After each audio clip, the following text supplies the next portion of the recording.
Welcome to the Scoop World Order. A little earlier today, we got a little event going on this afternoon, so we have to roll a little early. We're going to go for an hour. We appreciate you guys being on here. Huge day of camp for Ohio State.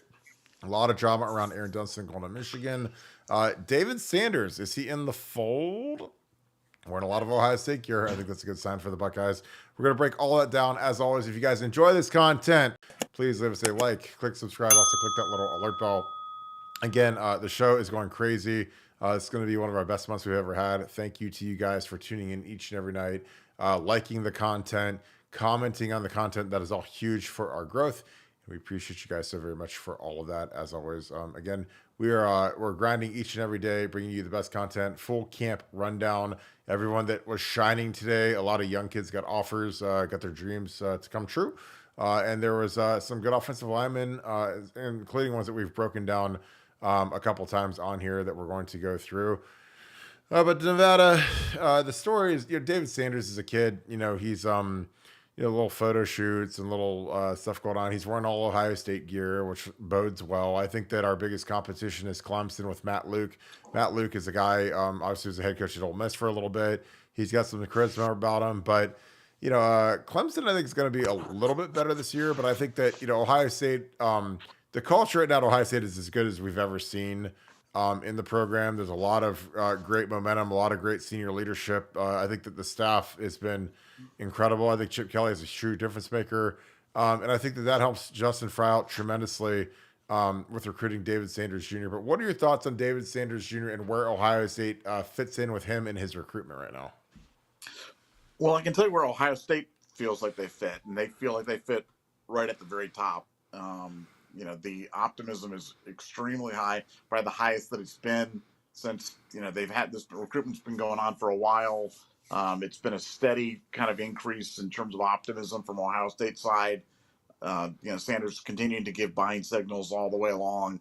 And I'd say that right now they're kind of at peak optimism regarding, landing him. Now, you never say never in the recruiting game. And Ohio State's indications are certainly not a perfect barometer, but they're pretty darn good. And, the type of stuff, the type of signaling that Sanders is giving Ohio State, when you're picking numbers and talking about roommates and, doing all those little things that you do when you're getting ready to make a buying decision. I think Ohio State feels really good about where they're sitting. They feel really good with their NIL package. They feel really good about where they sit relative to their competition. And as you said, a lot of people thought Georgia would be the biggest competition. We don't believe that to be true. Now, again, David could announce for Georgia tomorrow, and we're like, wow, man, we thought they were out of it. But I think Georgia's cultural issues, Georgia's perceived as kind of an out of control program right now. Very, very, very successful, but having some off the field issues, and it's not a one off, and it's not even a 2 off, or it's not even a 3 off. It's like a 19 off. And, for a lot of parents, that's a concern. And, especially when you're, talking about it as big an investment as your potential, centimillionaire kid that you're sending away there, you want to make sure they're in the best, most controlled type of environment. And Georgia certainly isn't giving off those vibes, to a lot of parents. So I kind of agree with you. I think Clemson probably is the biggest competition. And look, Ohio State's going to recruit this one hard, but they like where they're sitting, and he could be a centerpiece to a great offensive line class, to a great overall class. But he would certainly be the cherry on the top, and the guy, I won't say the guy that they need the most, but maybe a guy that Justin Fry needs the most, and be an important recruiting win for him. Yeah, I totally agree. I think that when you look at what's going on with Justin Fry, I mean, this is a huge class for him. Obviously, he needs to get through this year, and he needs to nail one of these big tackles to get to what's going to be a humongous crop of Ohio tackles with Sam Greer and some of these kids that are working out, in that 26 class. This is one of the best classes in Ohio State. I think in the state of Ohio history for offensive tackles, especially two potentially top 10 kids in the state that I think we'd lead for both of them. So that would be, it'd be a huge close, but Justin, he's got to get that feather. And again, like we slam Justin for not landing 5-star guys, but Ryan Day's got to step up and do this too. This isn't just an O-line guy, because when you're at the top of the food chain, when you're talking to the best players in the country, like the head coach has to have a humongous role in that. This isn't just, Justin Fry off at an island. This is all hands on deck. This is Chip Kelly. This is Ryan Day. This is Mark Pantoni. It's everybody. So, I mean, David Sanders Jr. is a guy, NIL is, they've sharpened their pencil. I think that they're very competitive. I think that they could, match any offer. And this is a kid that you need. I mean, you're looking for tackles, and Josh Simmons is a kid that, if he has a big year, could potentially leave. Josh Fryer is out the door. He's a senior, so you got to replenish this. You got Carter Lowe already. So if you get 2 5-star tackles in the class, this is going to end up being the best class in school history. So, yeah, I think it's going to be a very interesting push on David Sanders Jr. Again, I think he'll go down to the wire. I think there's going to be a lot of negotiating between multiple camps for the NIL. But he's got the tools, and I know that his favorite NFL player is Paris Johnson Jr. So, Paris Johnson Jr. Is the prototype, 3 and out, straight to the league, first round pick, 6 overall, $35 million signing, or guaranteed contract. Like, that's about as good as it gets, and that's what David Sanders wants to do. So why not go somewhere where they've proven they can do it? They've proven they can grow the squad, grow the game, grow your son into what he is projected out to be. Because again, that's why when you get into this level of football, it's all about development and making these guys. You don't want to take chances. Like again, when you've got theory versus testimony. Theory is when, oh, I can develop your son into being a great tackle, into being a first round pick. Where testimony is that's where Ohio State is now, where you've got Paris John. Hey, oh, your kid wants to play in the NFL. Okay, well, here's the guys that we've sent to the league in the last 3 years. Thayer Munford starting for the Raiders, Nick Petit-Frere starting for the Titans, DeJuan Jones should start for the Browns, and Paris, who was the 6th overall pick and is going to start and be the franchise left tackle for the Arizona Cardinals. So I'll stack that against anybody. You can stack it against Georgia. Georgia's had a couple first-round guys. But in terms of the depth and the scope of development of offensive linemen, like Mickey Marotti is as good as it gets. I think that, with our offense and how pass-centric it is, I think it's perfect for developing these guys into being elite pass protectors in the National Football League. And I think that Ryan, he's got it going on, and I think Chip Kelly, Chip Kelly coached Jason Peters, Lane Johnson. I mean, those are 2 Hall of Fame tackles that he had in Philly. He coached Joe Staley in San Francisco. So Chip Kelly, had a little short 3 or 4 year run in the National Football League, but he coached 3 guys that are going to be in Canton, 3 Hall of Fame tackles. So even Chip Kelly can chip in and tell you, hey, this is what this guy did. This is what this guy can do. This is what it looks like if you want to be great. I'm talking truly great. I'm talking Jason Peters, talking Lane Johnson. Those are 2 of the best tackles that I've ever lived. Joe Staley is a guy that was in my class. And Joe's the typical, 3-star. Nobody's excited about. He was 230 pounds going into college. Was a tight end. Was a track star. He won, the 200 meters. I think the track meet in Michigan. I don't know if he won it, but he was like one of the finalists. And for a big 230 pound guy, that's pretty good. And then he grew into a tackle that ran a 4.6 at his pro day. He was 305, ran a 4.6, and turned into a sensational pass blocking machine for the 49ers. So I'm excited about that. Well, Nevada, there were some showstoppers today at camp. I mean, the camp has been pretty terrible in terms of the overall talent levels. It's mostly very young kids. I mean, you look at the guys that have really made a name for themselves. It's the guys that are at the very, very beginning of their recruitment, kids that are 2028s, 2027s. But we did have a monster there today, and we had a kid, Manny. And again, the funny thing is when I hear about these guys doing about camp, it's always interesting because I was like, well, we've already done at least one show on most of these guys. These guys that potentially could be Buckeyes at some point. Excuse me, I'm trying to get this up on the screen. But Emanuel Inacho is a kid who is he's got a lot of ability. He's a big, strong kid. He's 6'7", 340 from Rockville, Maryland, 5-star tackle. Had a great day at camp. I talked to Joe Drame, who was there all day, watching him. Big time tools. But what are your thoughts? Again, I know a lot of people are spooked by the 5-star tackles, but this is a special kid. I mean, this is a kid who's big, he's strong, he's fast. And Justin Fry gave him kind of the rock star treatment today. But what are your thoughts on Manny Inacho? Well, I mean, you're talking about a guy that's 6'7", 340 pounds. So you're talking about a massive, and again, that's a 2026 kid. So this is a massive human being, that bends well, moves well, seems to, have good hand positioning. We're in a knee brace today, so that's always, a little something to keep an eye on. But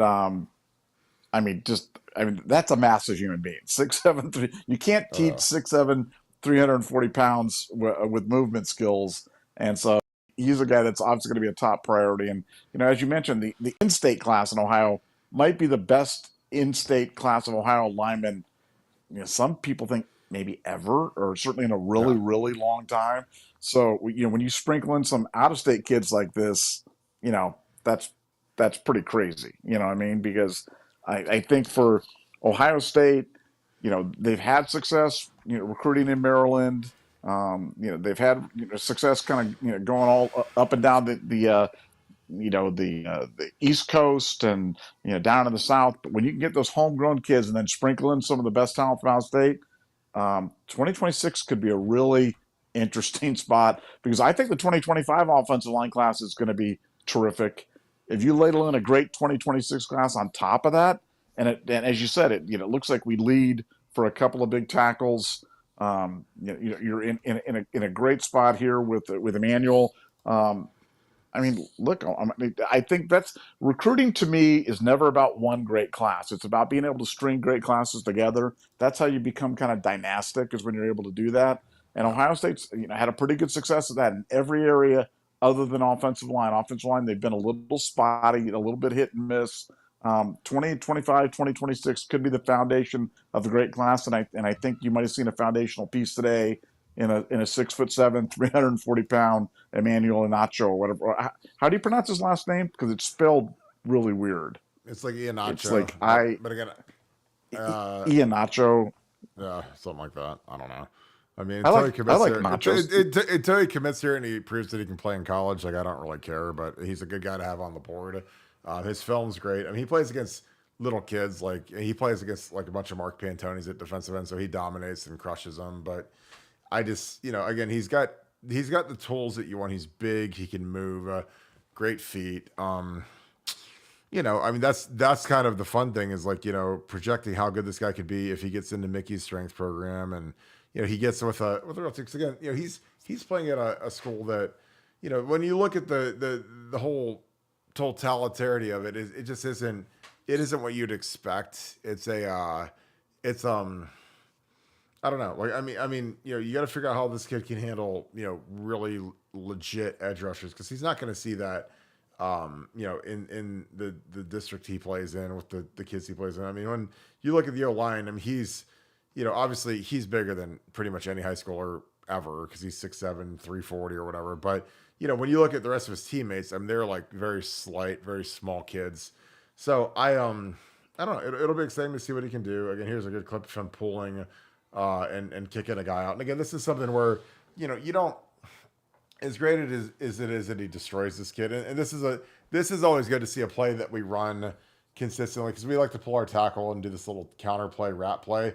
And like, you see him pull here, and, they run this counter, and it's not as much how bad he kills this little tiny guy that he kills at the end of the play, but it's just seeing how fluid he is when he runs. That's a genetic gift. That's not, again, you can train in the gym all you want, but some guys that are this big, they can move like this. That's a genetic thing. So again, when he really gets focused in on training and working out, and he's being pushed by, some of the best players of the country in the offensive line room and the defensive line room at Ohio State, and he's chasing weight room numbers, I think that's when he's really going to shine. And again, that's what is always compelling. And I always tell these kids, I'm like, look, come here because you'll get pushed. Don't go somewhere where they're going to pencil you in as a starter the first day, and things don't go well and you don't have a great room to push you. But this kid's he's got a lot of talent. I think he's going to really do great things, and I'm just super excited about his potential, his future, kind of the whole 9 yards with this kid, because he is one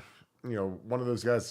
To me, he's a right tackle. I think he'd be a prototype right tackle, as big as he is, and I think that he'd do work. He'd do work in our offense. I mean, I would, if I'm Justin Fry and Mike Salini and Mark Pantoni and Ryan Damson, look, like, you're you're an abnormally sized kid. So, go through the record books of all the kids that have been abnormally sized that are recruiting right now and look at what we just said with DeJuan Jones. Like this kid he's much more polished than DeJuan was. But he's a similar size, 6'7", 340, massive, massive kid. And look, we put him into the league as a fourth round pick. He should have been a first round pick. And like I'm telling you, if DeJuan can stay healthy, now again, he got hurt last year. He didn't finish the year healthy. But if he can stay healthy, when he hits free agency, he's going to make $60 million because the Browns probably won't be able to franchise him because he'll need too much money. But he's got massive upside as he gets into the league. And when Jack Conklin got hurt, man, I mean, DeJuan went out there and he's playing Nick Bosa, T.J. Watt, and he's playing like murderer's row, and it was incredible what he did. And I think that he's got an upside like this kid does. So, but yeah, it was a good camp day. We have a couple super chats going. Nevada, any thoughts? There were a lot of offers that went out today, but a lot of these that are going out today, they're just kind of, hey, we're in the game. I don't know if they're really committable offers for some of these kids because a lot of these kids are really young that they're offering. And I think if the kid wanted to go roll and say, hey, we're going to be, I want to commit today, I think that these guys would get pushed back a little bit. But any final thoughts before we get into some super chats? Yeah, I mean, look, you had some good. You had Jira Edwards, who's a safety out of Maryland. You had Derek Cooper, 2026 running back from Florida. Xavier Griffin Haynes, Mm-hmm. 2026 guy, 6'6", 220. I mean, so you look, there were some good looking prospects there. But as you said, when you go to these camps, I mean, how many kids are you really looking at? I mean, it's not like you're evaluating 50 kids or, I mean, Yeah. maybe it's 10, maybe it's 8, Yeah. maybe it's 4. It's not a lot. But, they had some standouts. They had some Yeah. standouts. And, the 2026 class, really interesting class because it starts in Ohio. I mean, it's been rare lately that you have such a good class starting in Ohio. Mm-hmm. Normally it's Yeah. been kind of nationally and then we fill in with some Ohio kids. But like this, 2026 could be a really interesting year because you've got so much talent in the state of Ohio, and that's that's really intriguing to me. That is the making of a monster class because it always starts in Ohio. The best kids in Ohio generally want to go to Ohio State. You have the odd kid that wants to get away and kind of strike his own thing, but on the 2026 kids, it seems like almost every one of them that are top want to be a Buckeye. Um, you have that as your foundation. You sprinkle in the national kids, and 2026 could be. I mean, as good as 2025 is, and 2025 could be a historically good class. 2026 might be better. So recruiting is going to be fun here the next 12, 18 months. That's for sure. Yeah, I think we've got a lot of momentum obviously on the recruiting trail. I think that this season obviously we already have the number one class. And if we get a couple of these guys that are pretty close to jumping in the boat, it's going to be maybe the best class of all time. But I think that bodes well as in the future. I think that you know, when you look at like Neiman Lawrence, who is here as a 28, I mean, I think that we're a top two contender right there. I mean, he's a kid that's going to get offered by everybody in the next month after Ohio State and Chip Kelly pulled the trigger. So I really like where this class is. I mean, we added Storm Miller. He got an offer, so he'll be a Buckeye, a 26 kid from Strongsville. We did really good work today, but these camps are tough because I mean you've got 800 kids working out, and there's really like 7 or 8 kids that you're really looking at. So it'll be interesting. I'm excited to see what these guys can do. I think that these guys are going to do incredible work over the next few months, and I think you know, but it is what it is.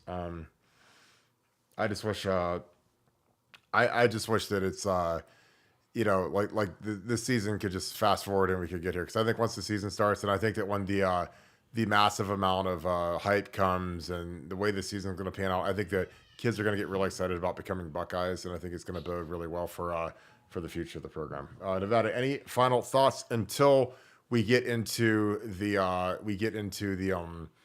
super chats? No, just life is good. Yeah, I do want to touch before we get in super chats, Sure. just really quickly on the Aaron Dunstan thing right there. Sure. The Dunstan. I want to say again, I said it last time of the thing. but I'm laying this on Pantone, man. I'm telling you what, you can't have somebody whose family is so openly pro Michigan. Like everything on their social media stuff, it's all Michigan, and their kid's name is Shemby, and they're having babies at on the stadium floor, and like you can't employ somebody like that. You just can't.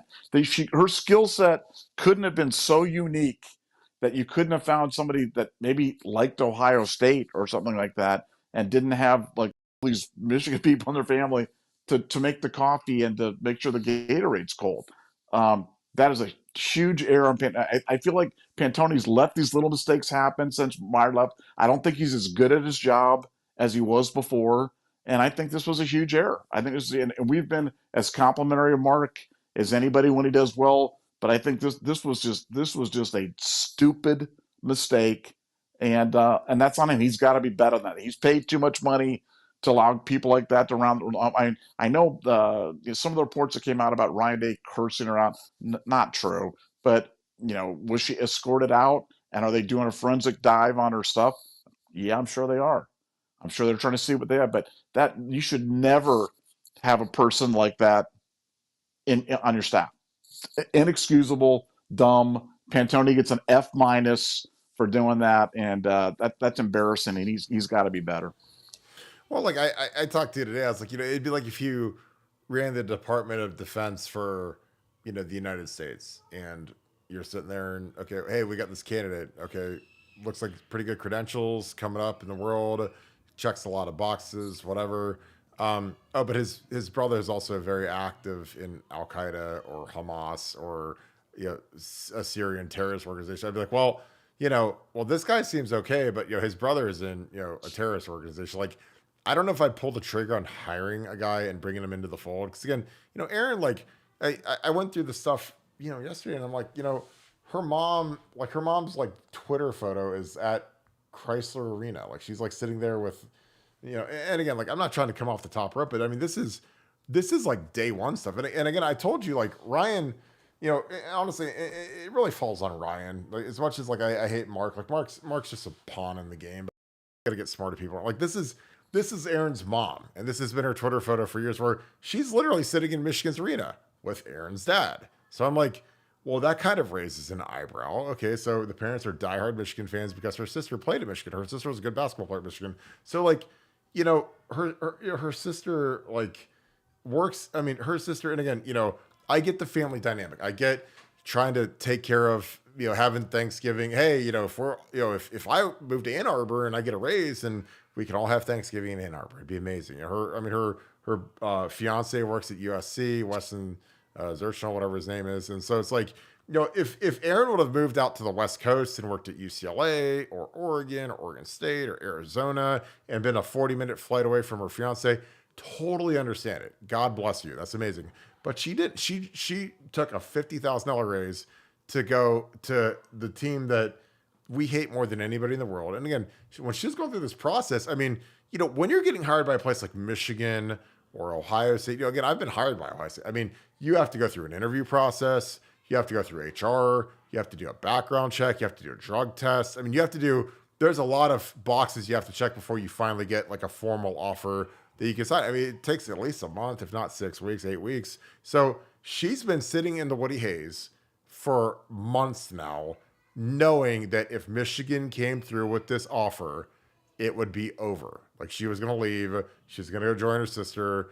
And I'm sure, probably when Tony got up there, Tony said, hey, if you really want to, hire a young superstar, hire Aaron Dunston. And again, Tony, his talent evaluation is as poor as I've ever seen in my life because he started Master Teague over Trey Henderson, which again, God bless Master Teague, very nice kid. But Trey Henderson's an NFL running back. And, Mine Williams and the guys that he played over, Trey Sermon and Trey Henderson, it was an embarrassment, So, but this happened, and it's not this like me finding that stuff. I honestly, when Aaron took the Michigan job, I had no idea about any of the families. I had no idea that her sister played there.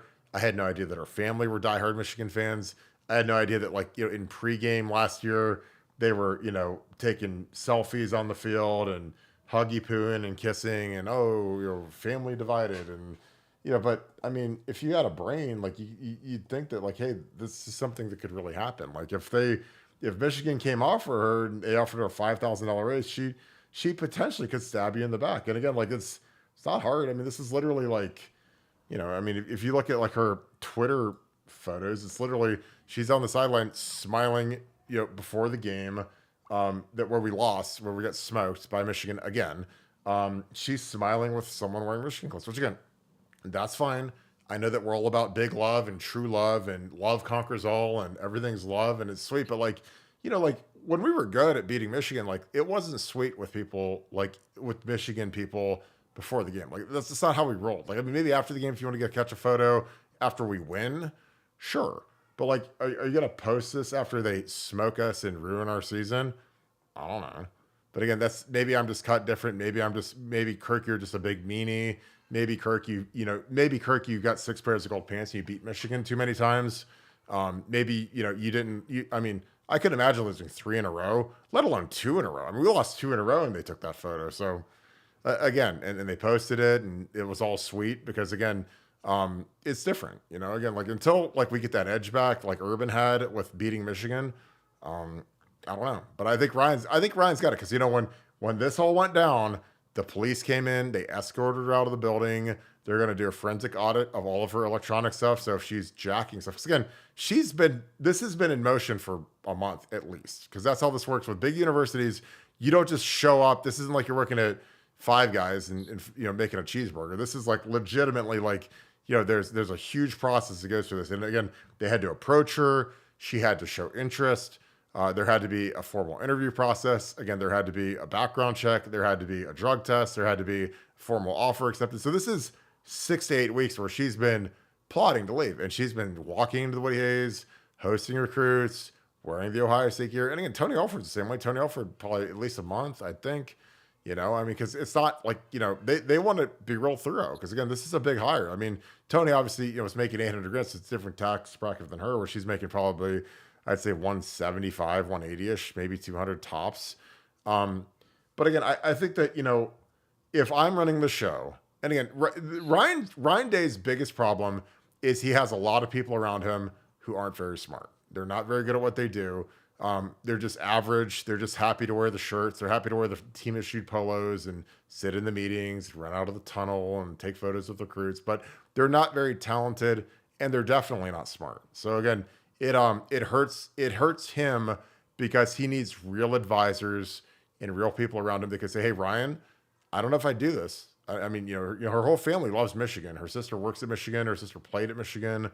If they offer her a $5,000 raise, like, you're probably gonna lose this chick, and she's gonna learn everything that you taught her, all the relationships you helped her cultivate. Because Ryan made this girl. Like, she worked at Kansas, nobody ever heard of her. She's running around the golf cart with Les Miles, and now, like, she gets to take all the stuff we learned, all the relationships. And again, I'm not saying that she's going to be anything in recruiting because she's an operations person that orders the team meals and the flights and the hotels and all that stuff. But I think that it's like an ounce of prevention equals a pound of cure.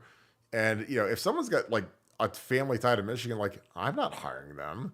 Are you crazy? And oh, her sister works in the athletic department there. Like, there's no chance. But again, Ryan's been stabbed in the back twice now in less than 2 months by people that he employed and he signed off on their contracts. And it's a good learning lesson. He's a young coach.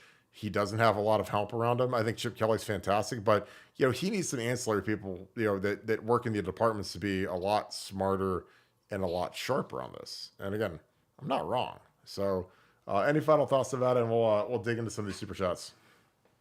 Yeah, no, I just like I said, the person is irrelevant, her position is irrelevant, but just the fact that it happened and it happened again, it just shows a lack of diligence on the part of Ohio State and a continued lack of appreciation for the rivalry.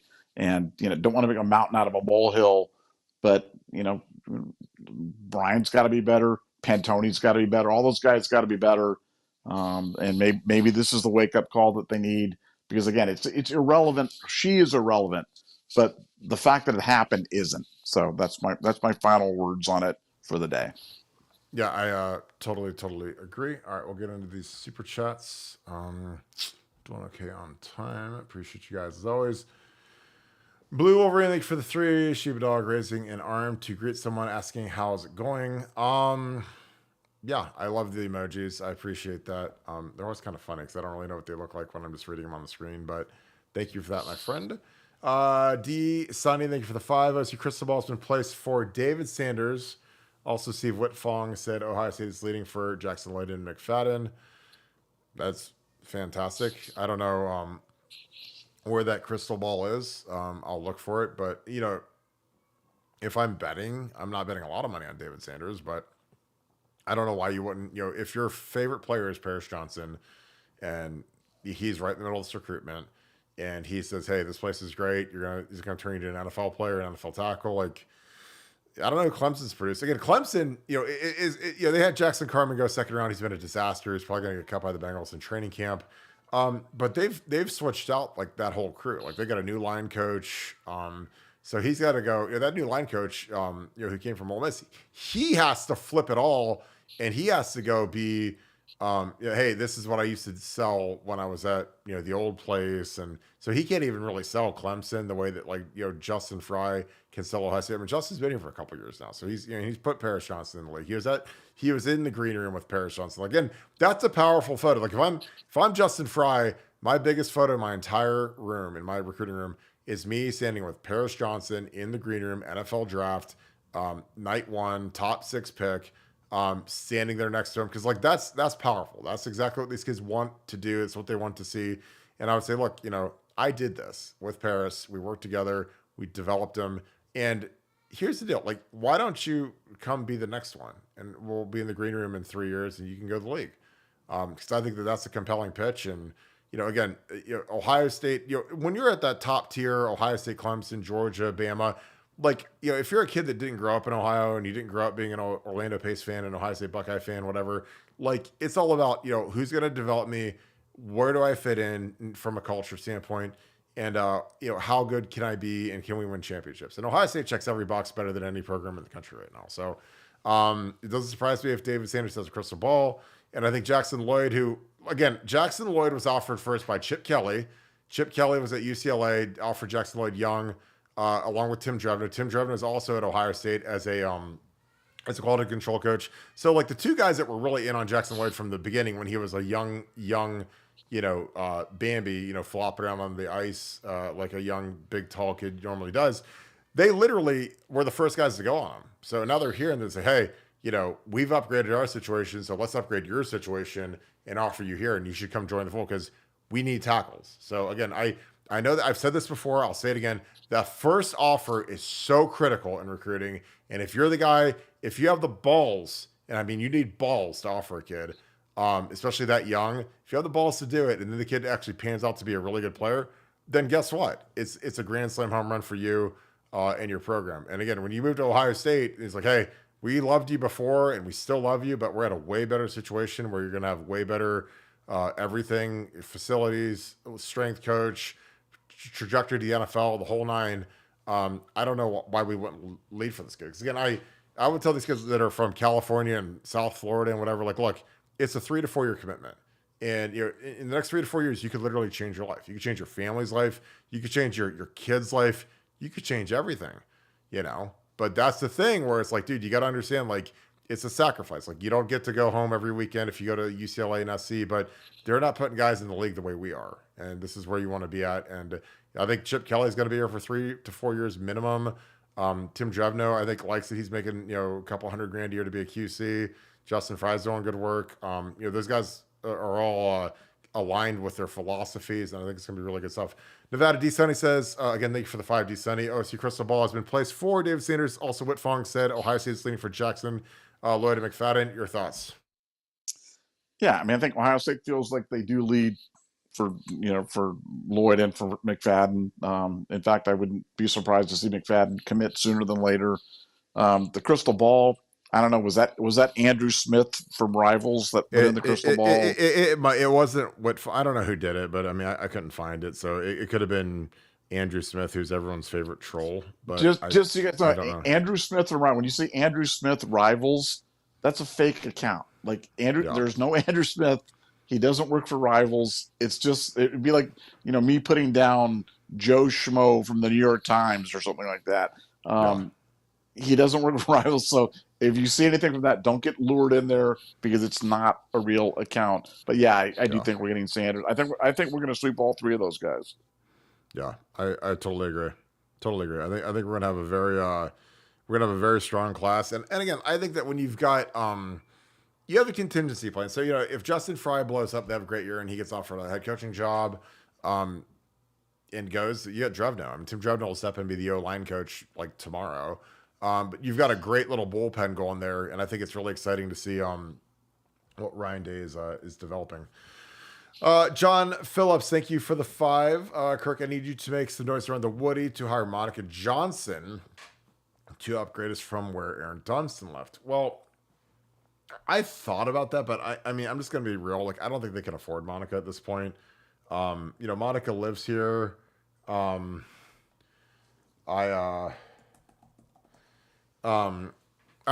just think that you've got some really, she obviously like, the problem with Monica is she would be a gargantuan upgrade from Aaron Dunston, but she spends half the year in Arizona with Paris. So again, she helps Paris out because she's a great mom. Paris is kind of out there by himself. So when it's in season and he needs his dry cleaning done and he needs stuff done around the house, like, she's out there. So she's being a great mom.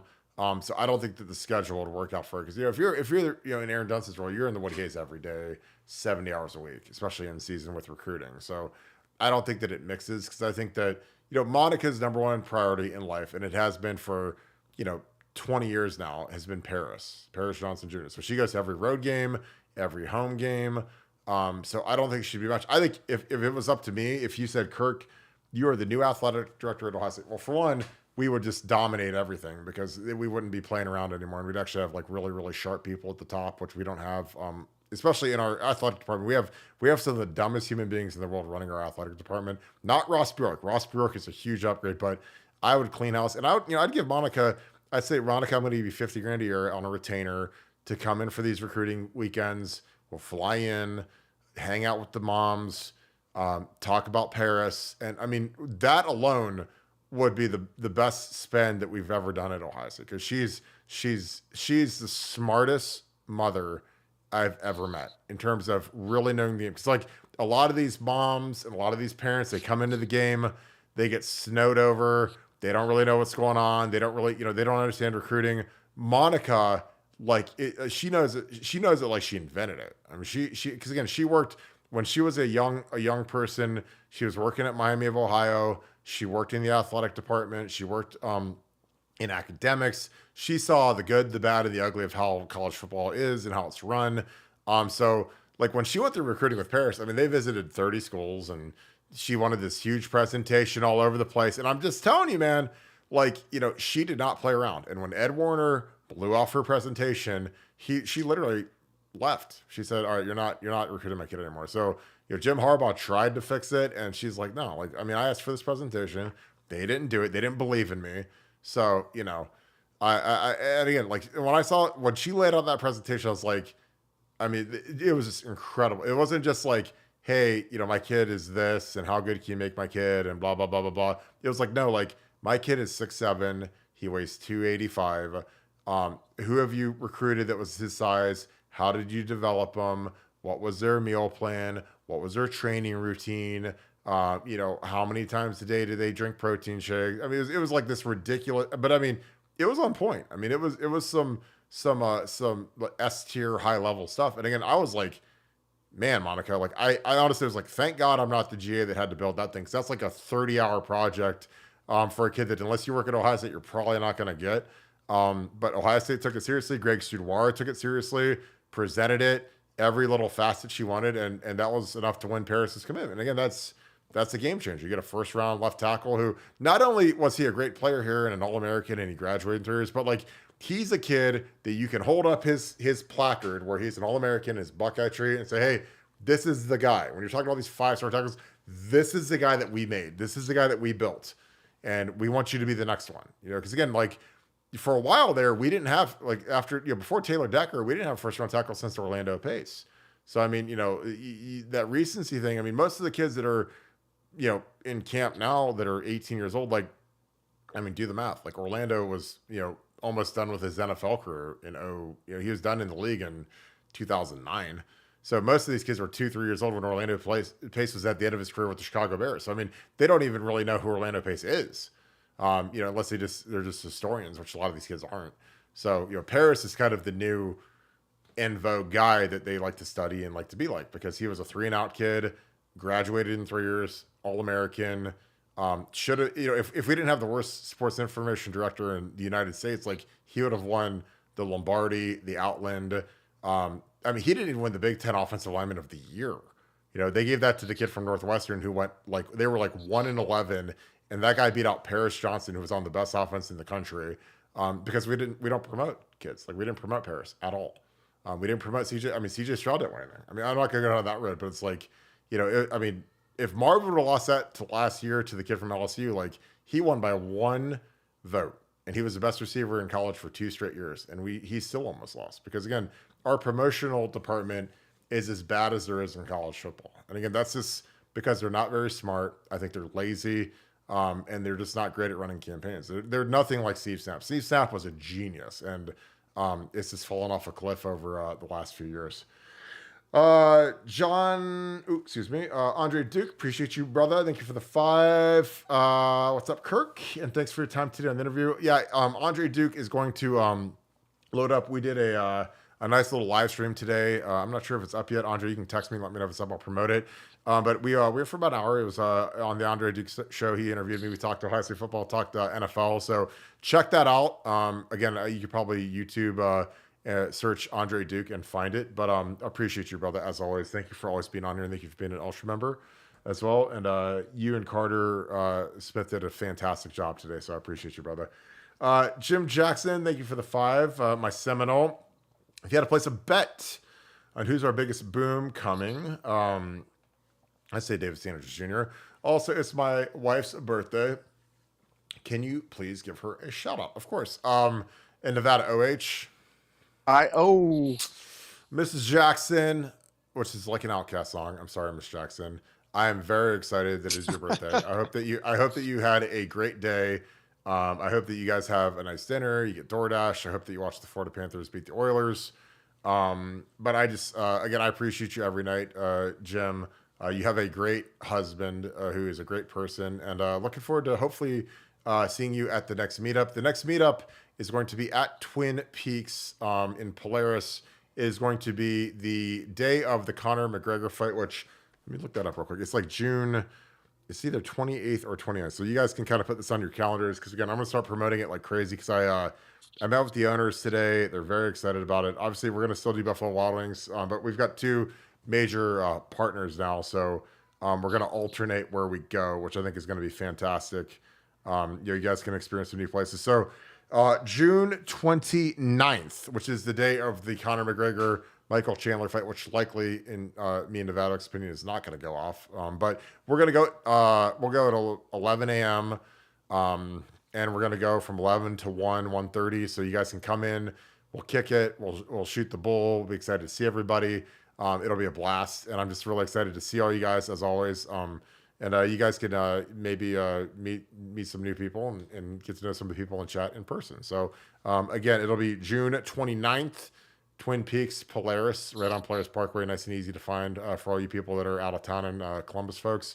And it's going to be an absolute blast. I'm really excited about it. So Nevada, Jim Jackson, again, thank you for the 5, my friend, my resident Seminole, along with my wife, my Florida State Seminole. If you had to place a bet, who will be our biggest boom coming?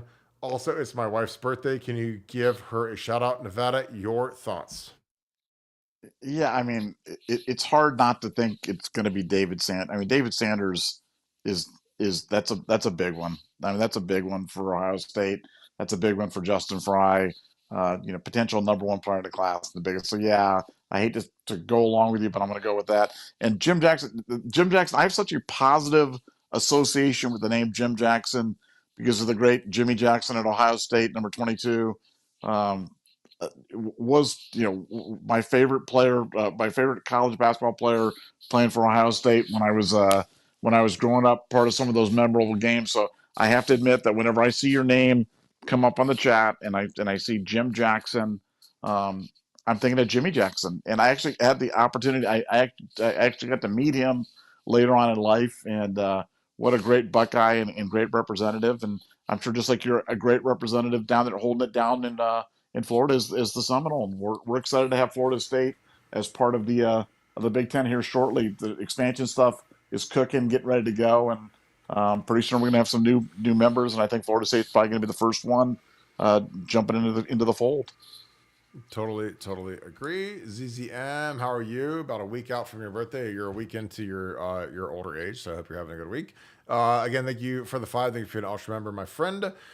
Would promotion be better just by better schemes? Promotion be better just by better schemes, or maybe O-line issues are related to lack of imagination scheme and other positions failing. Nevada OH.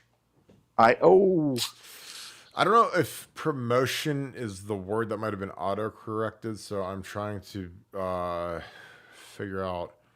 I think you might be saying play action, maybe. I think I'm just gonna pretend it's play action. Would play action be better by just having better schemes? I think it would be.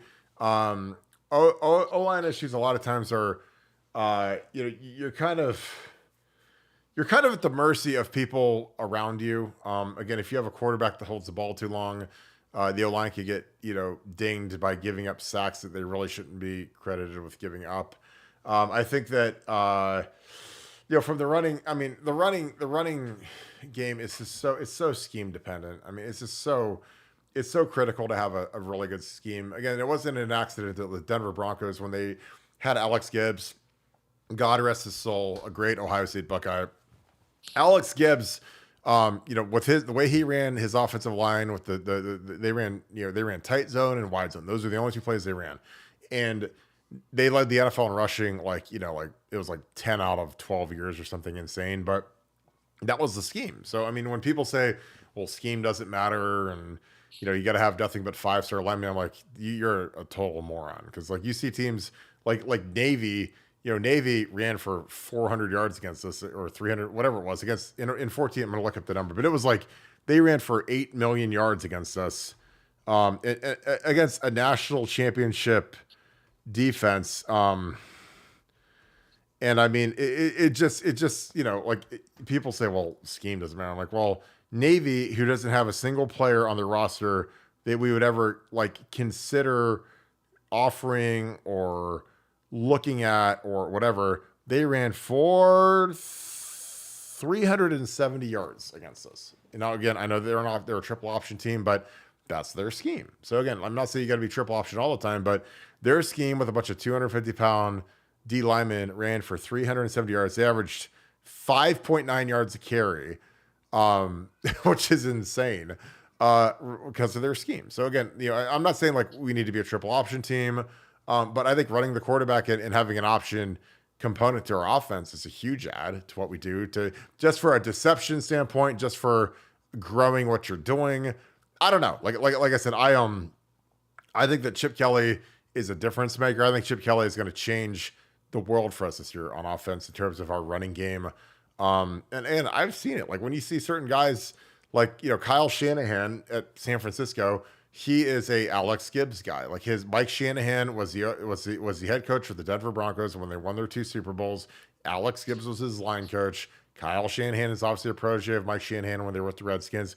They've run the same scheme the whole time. So the 49ers, they run a lot of the Denver Broncos zone stuff. And guess who's the best player in the NFL right now? Christian McCaffrey. Ran for 80 million yards.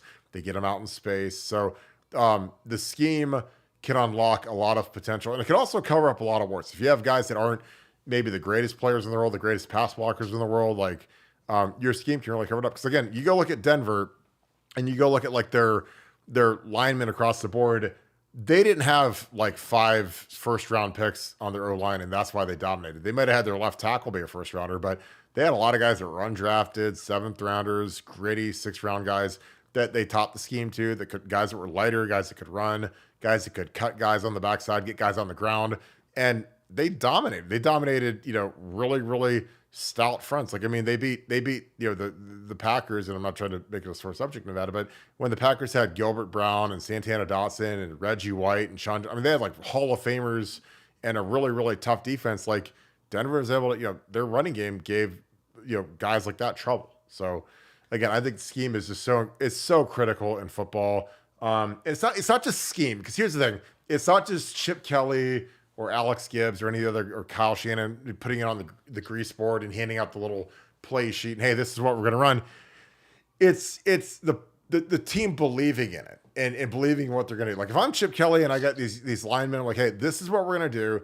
This is why we're going to do it. And this is how it's going to help you. You're going to look better. You're going to have less pressure on you. And we're going to get our skill guys out in space. Because, again, when you have J.J. Smith and Quinn Sean and Trey Henderson and Emeka Egbuka, I mean, like, you don't have to have some sort of, top secret, incredible, crazy scheme. Like, you've got guys that are better than the players that you're going against. So if you get them out in space, you're going to dominate. Nevada, your thoughts? ZCM says, would play actually be better by just having a better scheme, and maybe O-line issues are related to lack of imagination and scheme? And I know that you're on time, so I'm ready to roll. Yeah, look, I think it's safe to say Ryan Day is the best passing game guy in college football, but his running game concepts were not awesome. And now you've got Chip Kelly, who's probably the best running game concept guy in college football. And so things will improve dramatically like magic. Yeah, I totally agree. We got one more super chat. Tay, thank you for the 5. Appreciate you, my friend. Hey, fellas, love the show. How often do teams try to preserve their offensive, defensive play calls when they are playing a weaker opponent? Very, very often. Like, I mean, when we play Akron and Western Michigan to start the year, like, we're not going to show very much crazy stuff. We're going to save a lot of that stuff for when we see Penn State, when we see Oregon, Michigan, because there's no reason to. You can play base defense against Akron and beat them by 50. So, we're not, like when we used to play teams that were lesser, we put a couple of new little wrinkles in. I think that the thing that happens in a very high order is when you play a weaker team, you can show some crazy stuff where, you want to put it on film. So teams got to prepare for it. Like, again, like when we played Eastern Michigan in 2010, we ran like a quarterback, tossed the ball out to the right, and then Terrell went out and ran a wheel route back out the backside, and we threw it to him. And, Ron English was ready to kill Jim Tressel because we were up by like 50 points, and we ran like a trick play where, I don't know who it was. I don't know if it was Dane or DeVere. It might have been DeVere, because I think DeVere could throw. Somebody threw Terrell a touchdown pass when we were up by like 50 points. So, but, Ron English hated it, but hey, we're trying to put it on film because, when you put that on film, like, teams have to prepare for that. So you want to show wacky formations like tackle over, 4x1. I mean, you want to show different blitzes or a bear front or whatever, because, you want teams to have to like prepare for that. Because again, you only have so many minutes in the week. When you're getting ready for a team, you have 3 practices, you have a couple of days of game planning, and you have a walkthrough on Friday. So, you only have a finite number of plays that you can run. You can't run every single thing that you've seen. You kind of have to project what you're going to see. But when you play these bad teams, you empty the clip and you run a billion different formations and a bunch of different stuff so that teams got to get ready for it. Nevada, again, we'll wrap this thing up. Again, thank you for the 5. Hey, fellas, again, thank you, Tay. Love the show. How often do teams try to preserve their offensive and defensive play calls when they play a weaker opponent? You say that and then wrap that up, and then we'll roll. Yeah, no, like you said, a lot of false flags, a lot of stuff that, showing things and then running different things off of it. They'll use the games, like you said, to provide deception to teams, to give them a lot of things to prepare for. Chip Kelly's a master of it. You'll see it a lot this year. And, so no, they don't show a lot, but on one hand, but they show you what they want you to see. But appreciate it. Like I said, sorry to cut it short today, guys, but I've got a thing that I've got to run to. So appreciate everybody being here so much, and hopefully I'll speak to you guys tomorrow evening. That sounds perfect. Again, thank you guys so much. I know we went a little earlier, so I apologize to some of you that are showing up right now, expecting a 7 o'clock show. But I appreciate you guys so much each and every night for kicking it. Another huge show because you guys have been able to had a huge crowd out here, despite it being an hour earlier. We'll be back at 7 tomorrow. But again, we appreciate all that you guys do If you guys enjoy this content, please leave us a like, click subscribe, also click that little alert bell. Those are huge for growing this channel, and we appreciate all that you guys do in regards to that. With that being said, enjoy your night tonight. A nice NHL game on tonight. US Open started off pretty hot, so but I appreciate you guys. Thank you so much, Buckeye Nation, and thank you, Scoop family. We will talk to you guys tomorrow. Hope you have a great night. Go Bucks.